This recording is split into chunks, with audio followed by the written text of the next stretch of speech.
Hi, welcome back. Thanks for joining me again. We're in part 5 of our 8-part series on helping you use the Renaissance philosophies. I'm David Rose, the CEO, founder of C-Level Global, serial entrepreneur, and we're going to be talking today about accelerating your plan. That's the full-blown implementation of making this plan happen. And a quick recap, remember we started off by re-engineering your plan. You did that homework. Then we energized yourself and the people who are going to help carry this out. Then we worked on nominating the champions, all those throughout the stakeholder group who are going to be a part of making this happen. Last, we discussed applying the integrated selling services, which is really your lead generation.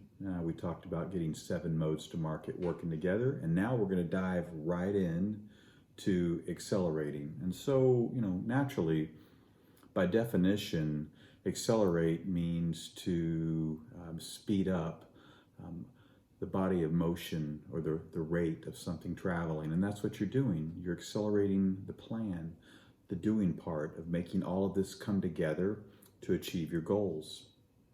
So I'm going to talk to you about the timeline on what this involves, and then go into 4 steps I want you to take on and give you 4 guidelines to follow to make the acceleration wildly successful.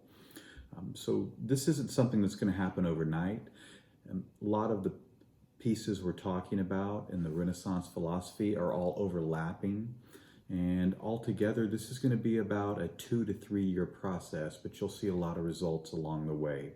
So first, let's talk about the 4 steps I want you to be very cognizant of in accelerating, implementing. First is, as you begin, this is your chance to update your metrics and your timelines using some of the homework where you involve the champions, your people, and stakeholders. So you're going to be putting these in stone, although you can evolve them as you go, but you're assigning them to the people, metrics and milestones and goals, and you want to make sure you've got it set the way that you feel comfortable at this point in time. So get your metrics and your timelines in place.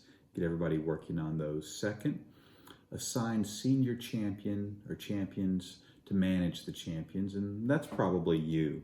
Or if it's a very large organization or group of people you're working with, there could be a few. So, but most likely it's you. You're the senior champion. You're the leader, the person motivating all the folks.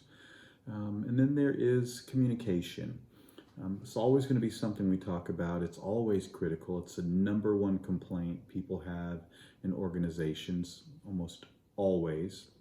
And we have a piece coming up in the Renaissance philosophy about communication, so more to come on that. But for now, you have to set up your communication, the flow of information, the meeting schedule, how you have people involved in interacting. So that's up to you, how you're going to set that up, and I'll give you more of a plan for that later.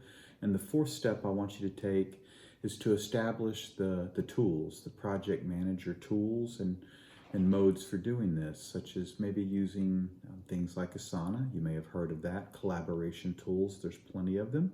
I'm agnostic to them as long as you put the people and process behind them.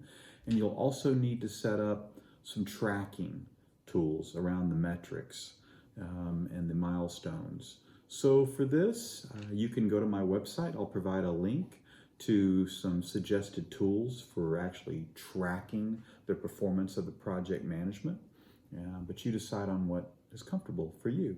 And then also I want you to follow these 4 guidelines for making implementation, again, wildly successful. First, empower the people. Empower them to act. Give them that autonomy. It's very important. This happens from allowing them to make decisions and encouraging them to do so. That's really what that's about. Second, I want you to give genuine kudos as they're deserved. This is where you boost the morale.